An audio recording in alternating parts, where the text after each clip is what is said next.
I'm just so not in my fear era anymore. I just don't care what these people think. I know that's right.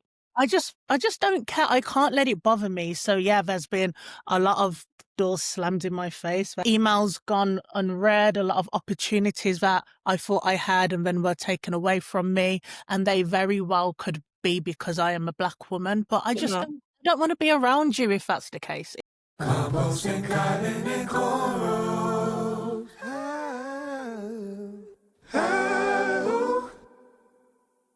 All right, Tammuz, welcome to the pod. Thank you so much for joining us. Thank you for having me. Thank Yes, you. I'm so excited to talk about your beautiful gender inclusive vintage jewelry, restoration vintage jewelry brand, luxury, all the things.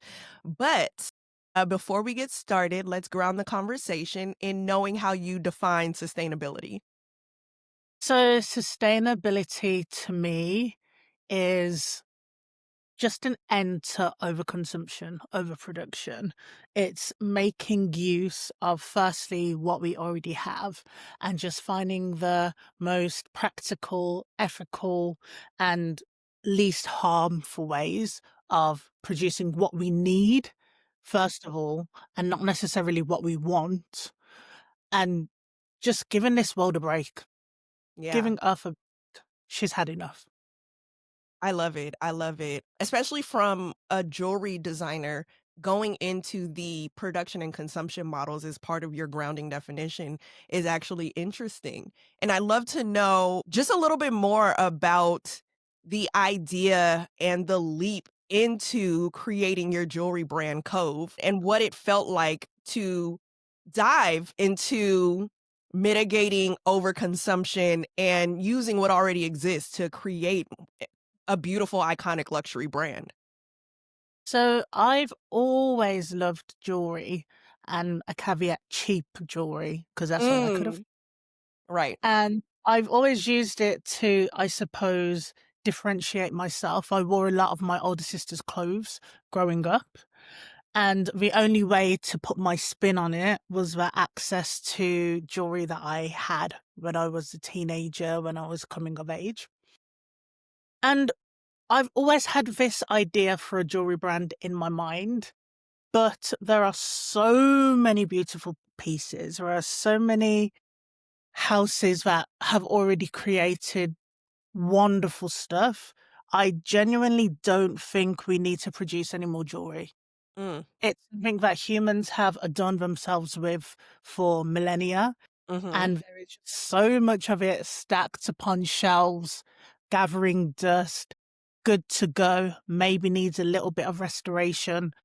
And I just thought, why are we not just circling back to what's already stood the test of time? We know it lasts. A lot of the pieces that I sell via Cove date back to the 1950s Mm. and they look sharp, they look good. So I just think, why not curate a library of beautiful pieces and let's keep them in circulation? So that's the idea behind Cove. Right. Um, and that's where we are today. I love it. And so you only focus on vintage pieces, correct?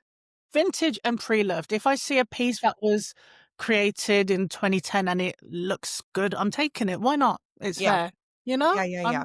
I'm not vintage is, I suppose, the heart of the brand, but I'm not going to restrict myself to just vintage because again, there are beautiful pieces that are more recent. And if it looks good, why not put it back into circulation and give people access to it again?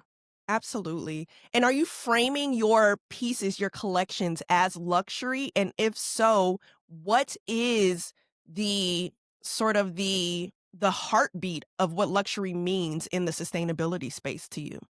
So some of the pieces on Cove are luxury, and that is purely defined by the brand attached to it. So we have pieces from Dior, Givenchy, Gucci, just recognizable luxury brand names, which on the Cove website are sold a lot more. I don't want to say cheaper. That's a very dirty word in this. Affordable.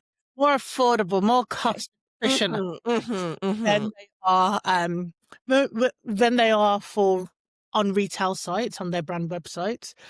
And that's the only defining factor that would say you'd call a piece luxury. But everything we do sell, completely no production, completely restored, just created to be as good as new, Mhm.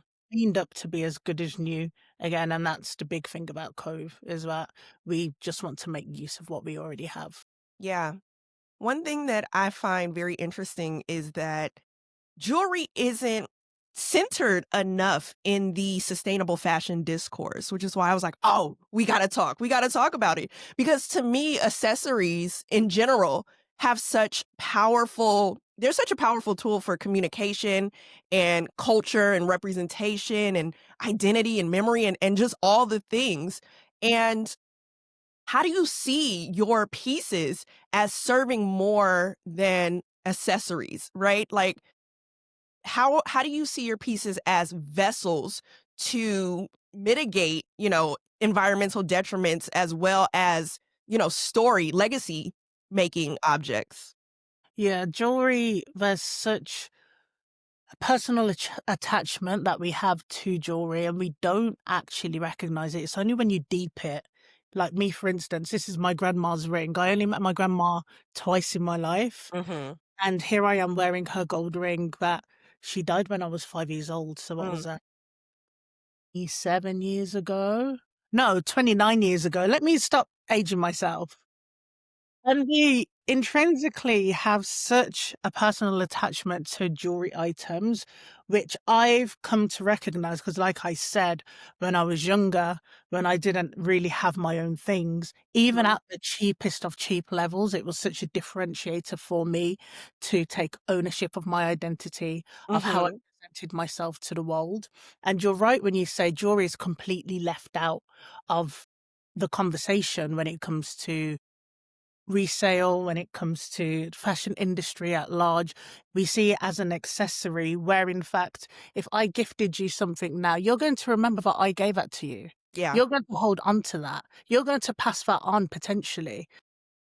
And I just think companies like mine and other jewelry brands, that we're starting to bring that to the forefront. We're starting to enable people to recognize actually there's so much intrinsic value to these metals Mm. that we hold and that we pass on, that we treat as heirlooms.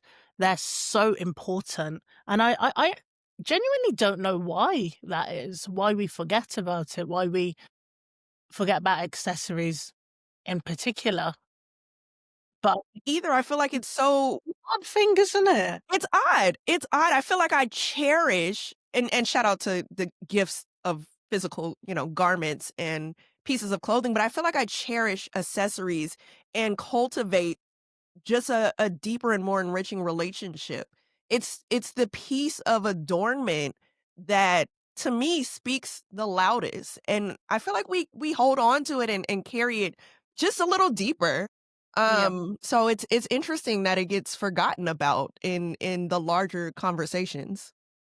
I just don't know why that is, but I do know the value that jewelry does hold. For Mm, instance, this outfit that I'm wearing, it's completely different if this necklace is off, and it stays absolutely. completely different about me. Your Absolutely. perception of me is completely different if that necklace is off. Why Yeah. is that? Hmm. And it's just so subtle. It's something we don't even Why know. is that? I'm asking you, expert. Why is that for real? That's a really good question. I because this Is necklace there looks. identity politics wrapped in there somehow? It could be that, and I think culturally Mm, for Black people globally, jewelry really holds value. And it was a way, just think of hip hop culture. It's a way mhm, for us to show that we've made it, or we have status, or we can mm, afford, to switch the narrative of what you think I am based on my race. yeah, It's so interesting. I love jewelry. I absolutely love jewelry. yeah, And it has so much, I suppose, silent power that we don't even recognize. yeah. I think something that you, I guess, quasi lifted up is that there's this beautiful, and I'm gonna put tension in air quotes, there's this beautiful tension in your work between the balance of like identity, personal, cultural, and building commercial, like the commercially viable, growth-oriented business. How do you manage those? And those could be invisible tensions, but how do you manage the tension um, that often comes with identity versus, commercial with your jewelry?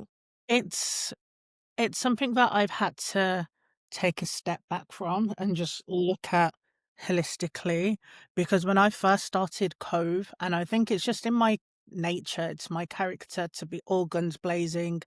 We're Mm, going to X, Y, and Z. I'm going to make these many sales. I'm going to build in this way. And now that I've stepped into COVE and I'm doing it for real, I've had to let go of all those capitalist expectations. One, they're not realistic. You can drive yourself insane chasing numbers. Numbers are infinite. We will never, if I made £1 million, I will then want to make £2 million. If I made 2 million, I'll then want to make 5, 10. It never ends.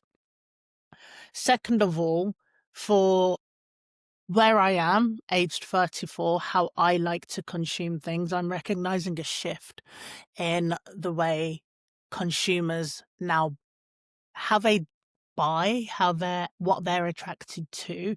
And we are collectively, slowly but surely, looking for a different way to do business, looking for a different way that we make our transactions. A lot of the customers love that the pieces are vintage. I think I just saw a stat the other day that the resale luxury market is triple that in mm, terms of growth than mm. the retail market. So there is a hunger for a slower, more considered way to buy our things. And that's where I see COVE going. That's where I'm pushing the brand. It's not that we can chase numbers and we're able to flip our restoration around at a certain time and be able to sell so many items off the shelf just like that. That's just unhealthy. And Mhm. what has led to the madness that we call capitalism today. We need to take a step back from that. We need to do things intentionally. We need to do things slowly. We need to do things properly. And I think even more so consumers are really more interested in that way of doing business than Absolutely. been used to up until this point. Absolutely. Can you actually speak a little bit to your supply chain? Like, you did touch on materials and sourcing a bit, but manufacturing, just what does that look like in terms of jewelry restoration and how long is the process? Like what does that whole value chain look like for your brand? It's a really slow process. So Mm, I personally go out, I source items if I'm abroad. Always good to have a look at what's out there. And you know what? It's just something that I would be doing for myself anyway. So I've just ramped it up to be able to put things on the platform. What's really difficult about that, my one rule at COVE is to only sell things that I would buy personally. I think integrity is super important. But that means a lot don't get sold because I want to mm. wear it myself. So once I've decided, okay, let me actually put that up on the website, I work with restorers here in London. They're based in Farringdon, which is famous for jewelry. It's got such centuries rich jewelry history in that area. And they take the items and they gently restore them back to exactly how they were. And they're able to do so whether the items gold plated, whether it's silver plated, rhodium plated, whether they're different metals, and they're able to match the tone of what it should have been. And they're excellent. I can't pretend that we do all that in-house here. We don't. We go to complete experts for that. And I Gotcha. think it's super duper important that I'm respectful to the items that I've chosen, and we have the best of the best people working on them to bring them to as good as new. I love that. I love I just love how important it is to be able to outsource to folks who are experts and specialize in different areas of the brand. I think that's important. I'm sure at one point you had to do a lot by yourself and now Absolutely. you're able to I was doing expand. great. I was doing my polishing courses. Like, if I need to turn something around quickly, I'm able to do so, but I'm not the best at it. Mhm. I can't be good at everything, you know what I mean? A business owner that's not what's good about a business owner. It's recognizing who the best people are to do the best task at hand. Mm. So A cultural question. Have you run into any challenges being a Black woman, a Black British woman, um, who founded a beautiful luxury jewelry brand? Have you run into any roadblocks, or has it been smooth sailing for you from a cultural lens? I think I have. Now, whether that's due to me being a woman, me being black, me being British, or I don't know what it is. I just Mhm. think the jewelry industry is tough. Mm. There's a couple of emerging jewelry designers, and when I say a couple, I mean two that Wow. in Wow. the London space who are Wow. creating their own bespoke jewelry and who speak a lot about not being given a seat at the table. Mm. I have to say, I'm just so not in my fear era anymore. I just don't care what these people think. I know that's right. I just don't care. I can't let it bother me. So yeah, there's been a lot of doors slammed in my face, where emails gone unread, a lot of opportunities that I thought I had and then were taken away from me. And they very well could be because I am a black woman. But Mhm. I don't want to be around you if that's the case, if I'm Yeah. totally Okay, honest. look, let's rewind it. What got you out of your fear era? I love that terminology, fear era, because we all have it. We all flow in and out of it. But I think there's an interesting piece of how we come out of it or how we sit with it. And so I'm curious to know how you massaged out of your fear era. It was more of a punch out. Okay. Um, you know, I have always been anxiety driven, Mm, very young age. Every step I've taken to get me out of somewhere that I've never wanted to be has been fueled by anxiety, which has done so well for me in terms mhm, of my career and what I'm able to do with Cove. And I was in therapy, and my therapist recognized that I just led with anxiety. If mm, something, even if it hadn't happened, if a problem could happen, I would think of ABC of how I'd navigate around that. And it served me well, but it's completely exhausting. I was completely shattered by it to the point where I just got to a place of apathy because so many people would come to me as the problem solver, friends, family, and my mum was just constantly worrying, fearing of what could go wrong. Even when everything was perfect, everything was fine, nothing had gone wrong. I already knew how to cope with what could go wrong and then what could go wrong after that. And then when my therapist broke that down to me and was like, that's probably why you're completely exhausted. That's why you've got insomnia. That's why you're always ticking over. I just had to let it go. I just had to let it go. And the question of how did you do that? Mind shift. mm, I had to be a second person in my head. Oh, that's not going to work out. So what? So what? So what if it doesn't work out? That's it. That's it. And that's how I operate. mm, That's how I operate now. That's what I lead with. Okay, I'm going to knock on this door. What if they don't answer? So what if they don't answer? Knock on the next one. mhm, That's mm. it's, and I'm still working through it. It's Yeah. not perfect, but I feel so much lighter because of it. So back to your original question, like how have you navigated this space as a black woman? I've been knocking on doors that don't want to answer a black woman. So what? Do you want to be in that room as a Yep. result? I Yep. absolutely don't. No. Let me knock on the next door and I'll keep on knocking. Like I've got time. I'm going to make it Yeah. work. I am. Hmm.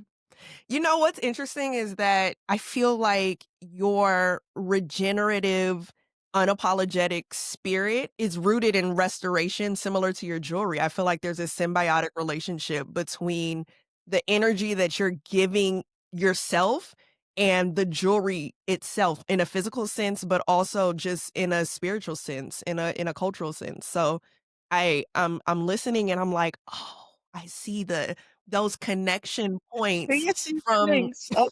That's a good point you've made. Yeah, yeah, and I'm like, what is it?" And I'm like, "Oh, the jewelry is literally a reflection, literally so rooted in just your spirit." And I'm like, "Okay, it's making sense. It's making sense." I love that for you. You it's yeah, I hope I don't get to a place where it's too far gone, where I don't care about anything or Yeah, I'm yeah, unwi yeah. there is a balance to find with it, but certainly I am in the practice of just reasons why opposed to reasons why not. Right, that part, that part. Glass half full. Mhm. Yeah, So, exactly. I when I'm thinking about and just listening to you, um, I had thought of another question. In your journey so far, what has surprised you the most? Because you seem like a really grounded individual, but what has literally swept you off your feet? Like, it could be about the industry, your own growth, community, customer. Like, I'm really interested to see what shocked you in your journey so far. I think the most shocking surprise, like happy surprise, Mhm, happy mhm, has been the power of face-to-face mm, sales. So mm, when I first started COVE, I just planned for it to be completely online. mhm, Career-wise, my background's in advertising and marketing, mhm. so I knew how to build social campaigns and to push them out and to attract an audience with messaging, all that stuff. And although it worked when I did my first pop-up, I had sold triple at that pop-up than I had sold in my first 3 months of online only. And I was not expecting that. And that was really based on people seeing who you are, seeing the passion that I have for the pieces that I sell, Yeah, asking me questions, yep. being tactile, trying it on, asking for my opinion. And I'm just like, and I'm one of those persons in the shop or in the store where if someone comes up to me while I'm trying something and I'm like, "Oh, just I don't wanna be sold to, leave me alone." I Yeah, just yeah, want yeah, to yeah. keep for myself. Whereas I was shocked with how many people genuinely valued my opinion, and I suppose there could be a slight bit of imposter syndrome in there, Mm, me, that I'm like, "Oh, you care about what I think?" yeah, girl, I bye. Of course they do. I know this community building, those face-to-face interactions, Yeah, those I love it now, and it's not yeah, something that I ever had part of my business plan, ever. yeah. That's I interesting. I tried it out, and then, yeah, I've got all my stock in store at Battersea Power Station, which is a big shopping mall here in London for the month, Mm, uh, now, because I've just seen that people are so tactile, they want to see it, they want to hold it. yeah. I Uh, think we're getting back to that. Like, me personally, I've always hated shopping online. My fiancé, he loves it. I despise, like, I love experiences. I like to touch. I still have an old school planner that I write in. And so digital, it's still so bizarre to me. I have to immerse myself in things. And that's just how I've always been. But I think folks are slowly getting back to wanting to connect more deeply Sure. Yeah, with brands, with stories. And yeah. so and it's interesting that that wasn't part of your business plan or your initial philosophy when you were thinking about the brand. So No, interesting. in hindsight, it makes perfect sense, but Mhm. to be honest, I was like, "Online, let me just use my marketing skills Yeah, to speak to people digitally," and we're truly craving interaction and the yeah, pieces and just knowing that who you're buying from actually cares about what they're selling, and it's yeah. not just profit. Yeah, and you're also repurposing jewelry, and so sometimes that can't all be captured online, No. digitally, virtually. Like, I think anything in the restoration space, folks probably want to have a connection point with it. Yeah, Yeah. they absolutely do. And Mhm. just the action of trying something on, Yes, taking it on yes. themselves is obviously now looking back, I'm like, of course that's bloody important. Yeah. But I won't lie to you, I didn't think of it to begin with. I have a thought. I think that jewelry that folks can solely buy online and it's insanely lucrative, I feel like, um, what am I trying to say? Like there's a void of sustainability there. Ah, I feel like the brands that people need to interact with are typically more sustainable brands. I feel like there's a fast fashion, fast jewelry element for businesses where you only shop them online. I haven't expanded that theory yet. I could be wrong, but I feel like the sustainable jewelry brands in particular, they yeah. need interaction. Yeah, you want to know, you want to hold what you're buying. And also, as you can tell if something's good quality That part. based on the weight of it, you And I know? think that's the fast fashion jewelry fast jewelry? Yeah. Is it fast fashion, fast jewelry? You don't really need I feel like yeah. I'm gonna expand on that thought a little more. I'm gonna think about it. Ah, and so I imagine you're doing a lot more in-person markets and a lot more okay. So now that's part of your business plan. Is there anything that um, sort of excites you about the future of COVE? And I love that name, by the way. Thank Beautiful. you. Thank That's you. so beautiful. So, what's exciting? Oh, you know what? I do feel a freedom of actually just letting Cove do itself. Mm, And it goes back to what we were saying, being outside of our fear era now. mhm, Me before I would have the next 1 year, 2 year, 5 years planned. Whereas I'm trying, and I would say successfully, I'm doing it more and more. mhm, I'm just seeing who contacts me, who is attracted to Cove, who reaches out to me. And sometimes it's things that I just wouldn't consider doing or being a part of or contacting myself. And I think for this next year at least, I'm really going to let go of all expectation and mhm, see where Cove takes me, see what mhm. Cove takes me on. And like I said, the pop-up that I'm in now, that's part of that exploration that I've been doing. Whereas I probably wouldn't have gone for it a few months ago, 6 months ago. Right, Whereas I'm just like, yeah, why not? Why not try that out? Why not do that? right. Is there anything that you're seeing in the sustainable luxury space at large? Is there anything that you're noticing from your perspective? Yeah, I'm seeing a lot of luxury brands jump on the resale wave Mm, and they're collecting their own items and they're reselling it on their own platforms. And mm, I just think it's testament to where the customer is and what our buying habits are and what our mhm, expectations now are. And I do think it's a good thing that the conversation about resale is more and more heightened, more and more loud.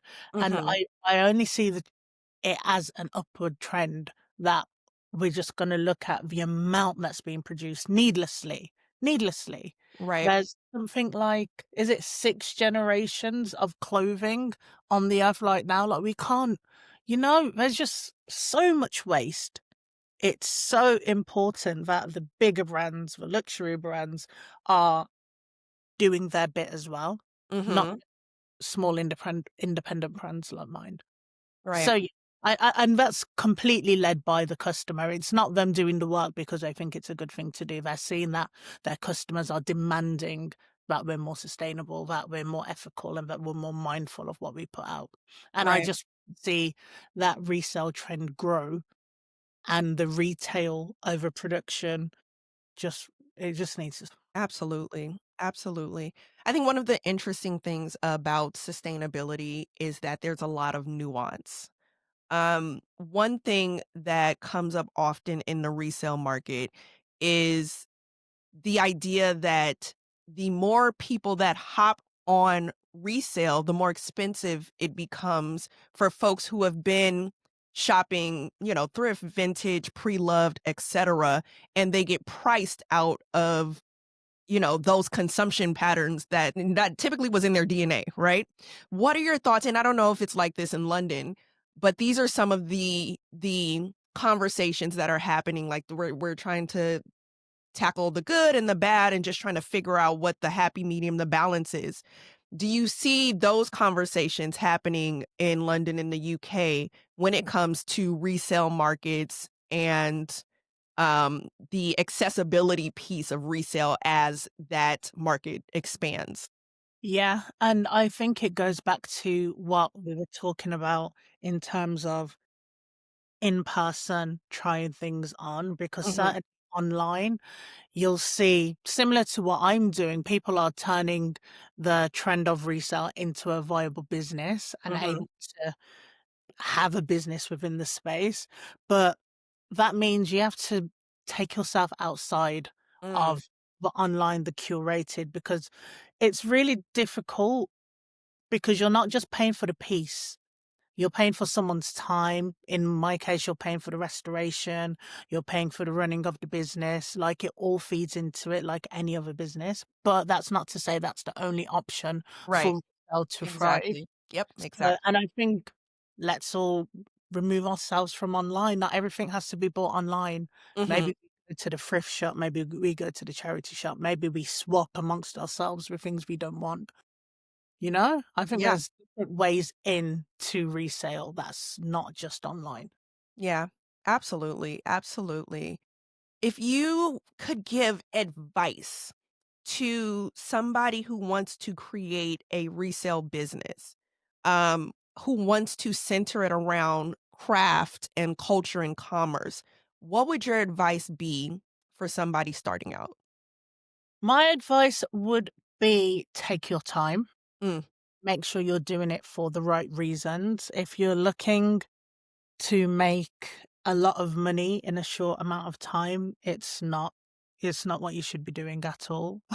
mm, You have to mhm, just lead with integrity. Make sure you're doing it because, first of all, you love what it is you're doing. You love what it is you're selling. You understand what it is you're selling, and just mhm, understand that it's community building. You're now speaking to a active participant market that really wants to know that you care and that quality is at the top, because we're talking about fast fashion, right? That's mhm. part of the reason why people are turning away from it, because the quality just isn't there. Yeah, You need to make sure you come correct when stepping into this space.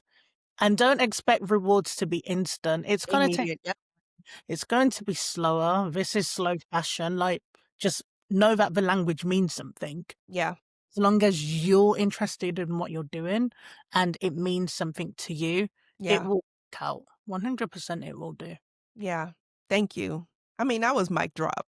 I think No, I think that was really sound advice. I think so many elements of sustainability has become trendy, and with trends comes speed, and with speed comes a mentality that steers so far away from the essence of ethics and responsibility and sustainability being slow and intentional and mindful.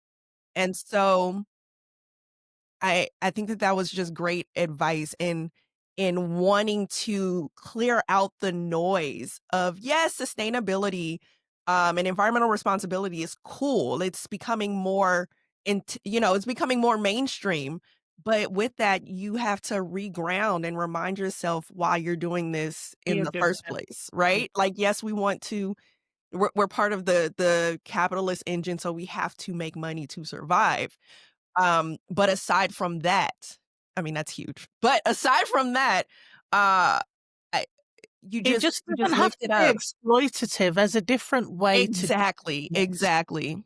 And let's tap into that and encourage people to participate in a slower way of doing business. 100%, 100%.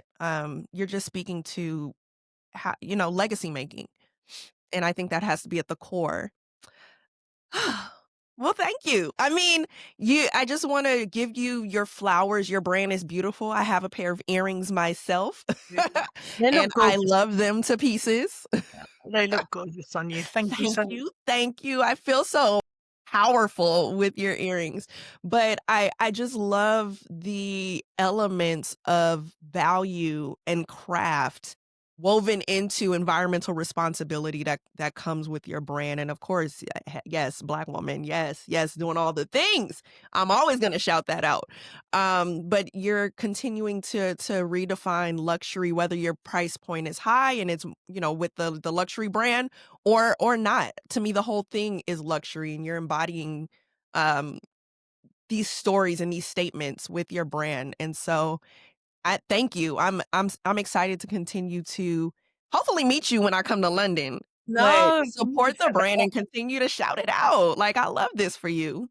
Amazing. Thank you so much for having me. Of course, of course. And before we wrap, what I'm doing this season is a sustainability soundtrack. So I'm going to ask a couple of rapid fire questions, and you can Okay. give me answers as quick as possible.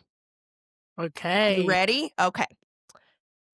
So what song is bringing you joy right now? Oh, what song is I D'Angelo? know, I know. I have to go to D'Angelo because that is still hurting me. And Mhm. my first ever boyfriend, Brown Sugar, was her song. Ah, yes. Oh, Don't tell my husband that, but all right. I won't tell him. I won't tell him.